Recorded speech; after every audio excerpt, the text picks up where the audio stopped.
I like the important statement you made, Winston, which we've discussed in other meetings, and we can't bring it all here, about the misalignment between the real economy and the financial sector. We have about $250 trillion in global financial assets, and probably less than 20% of it is really serving the real economy, and that's a generous figure.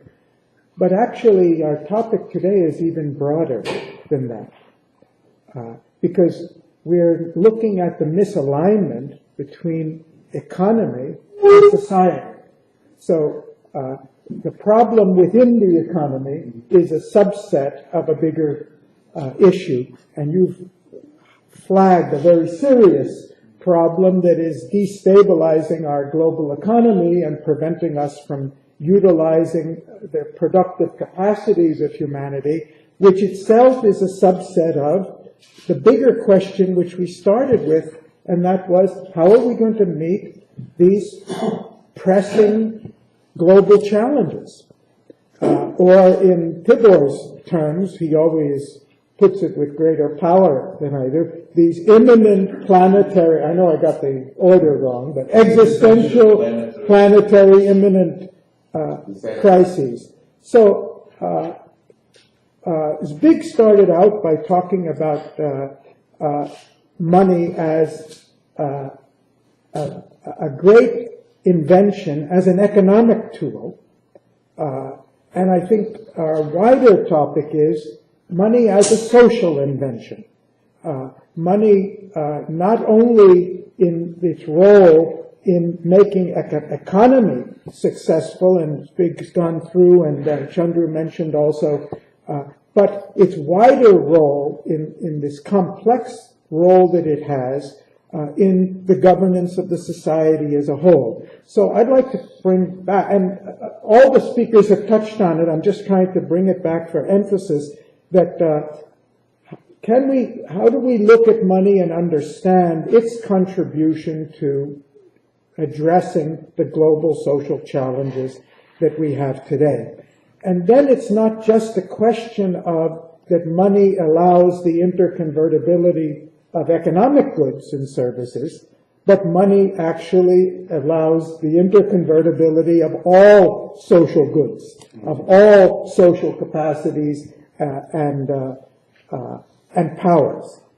So what I'm going to say, I don't think I'm going to say something new here, but I thought it might be helpful just to put them to categorize them. I think we could roughly say that money has 3 levels of power. We all know it's very powerful. It's almost a mystique. And I think because money's power is not limited to economy, it's important that we don't regard it only as a subject for economists.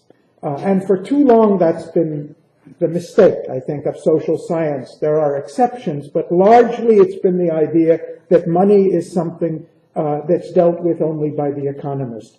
But the society as a whole depends on the way our money system works. And therefore, in my view, it's the purview of all social science. It has a specialized economic function, but it has a much wider social function. So Zbig and Chandru spoke about what the primary economic power of money, which is for exchange, and as a catalyst for exchange. I like what Zbig said. Not only does money help facilitate exchange, it also encourages production.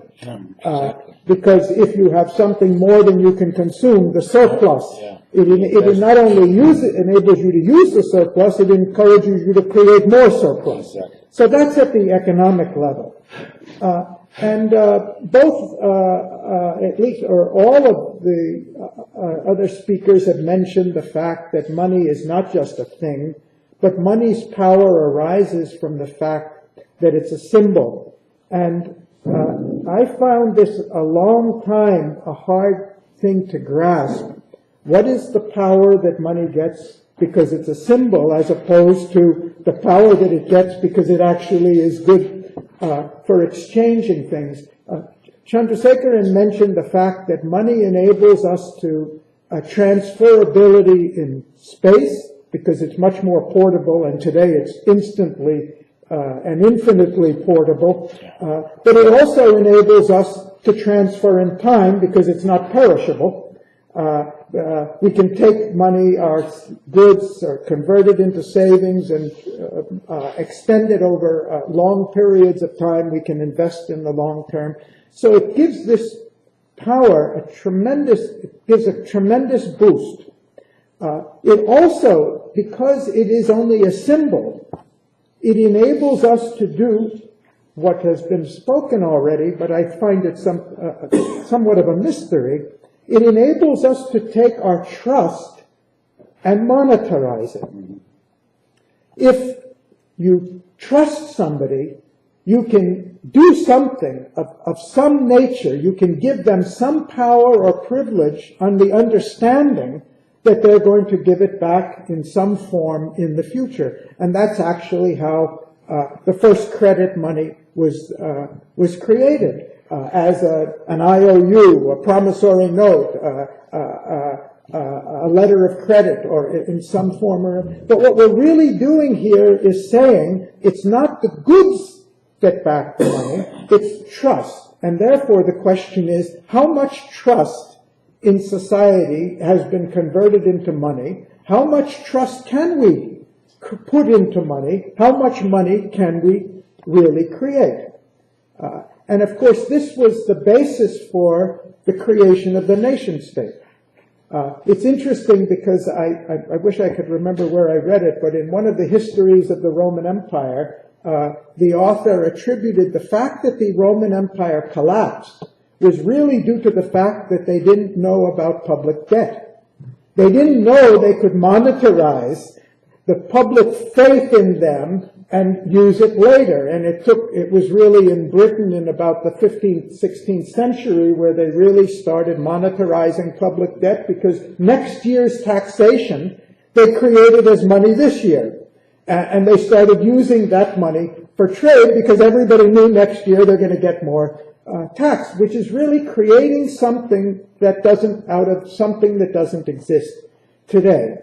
And the third power is convertibility, but here we're talking about not just the economic convertibility, but in the wider sense that all the speakers have touched on is money can be converted into any other form of social power. And if you remember the list I put up the first morning, it can be converted into transportation. If you've got money, you can transport anything anywhere, even maybe soon due to Elon Musk to Mars even.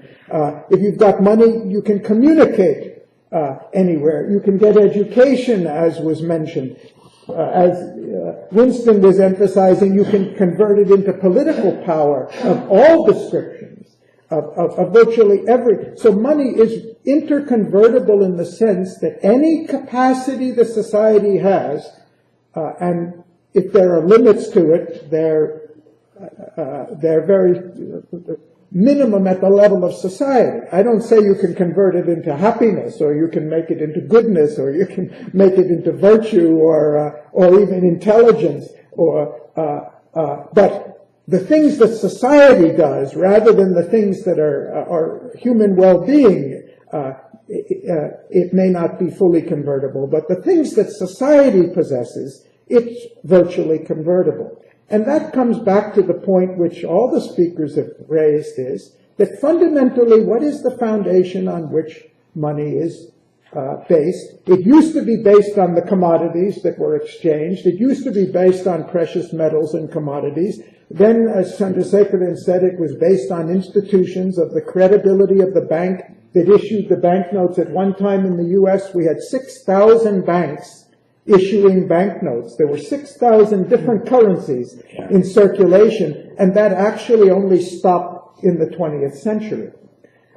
It used to be based on a gold standard, but it's very interesting, though there was a time, a very early time, when money was convertible into gold. At the height of the gold standard 120 years ago, less than 5% of the money in circulation in Great Britain, which was the the center of the gold standard was actually backed by gold.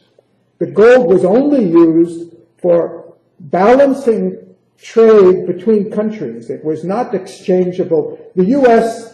The U.S. Federal Reserve notes say this money can be converted into.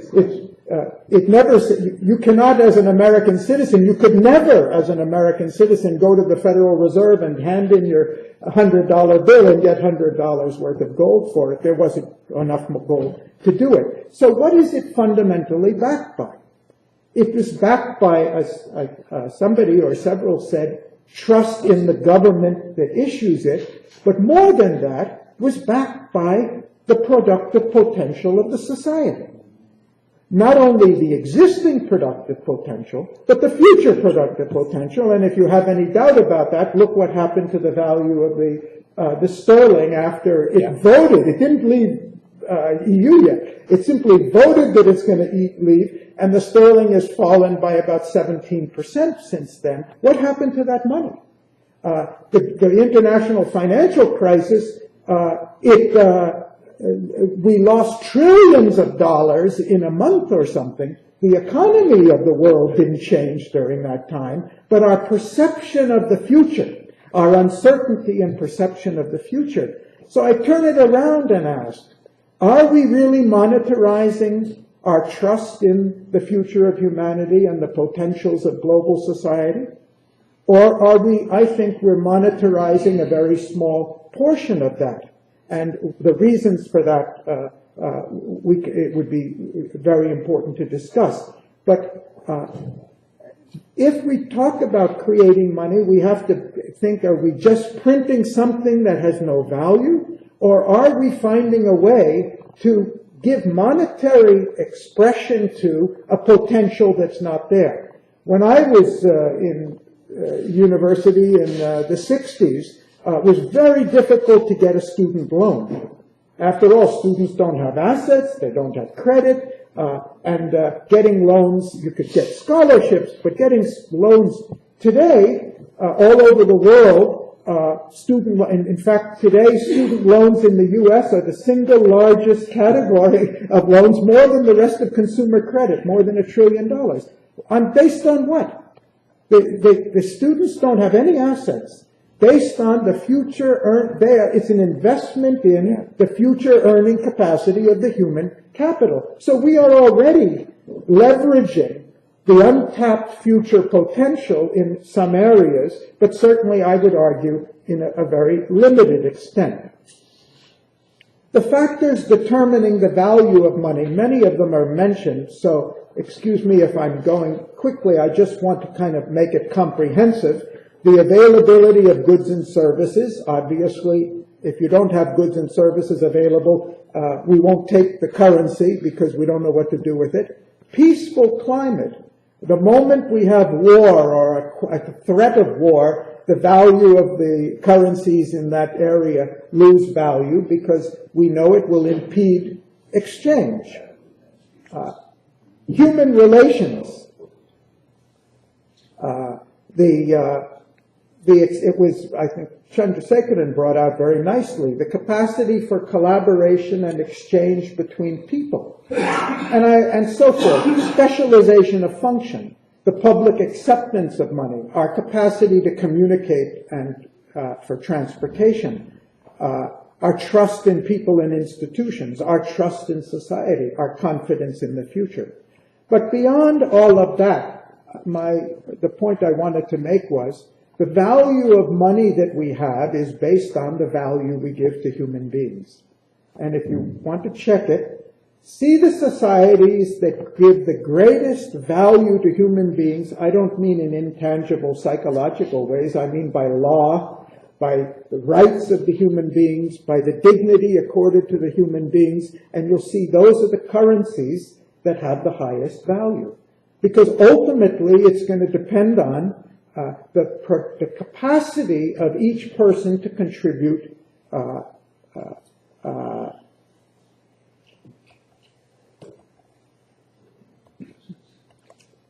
So Winston has covered, and this is a topic we're going to come back to. We're going to talk about strategies for the redistribution of power, but Emil and Winston have already pointed out, and there are many very good articles in The Economist that point out, which was surprising to me, of how the economic system is skewed by the political system in which it operates. And Economist has written a lot about the fact that our international intellectual property rights are not fixed by law to support the freest development of the economy. They're fixed by law to protect intellectual property of corporations, especially driven by the U.S., by the IT industry and the entertainment industry, to protect their property.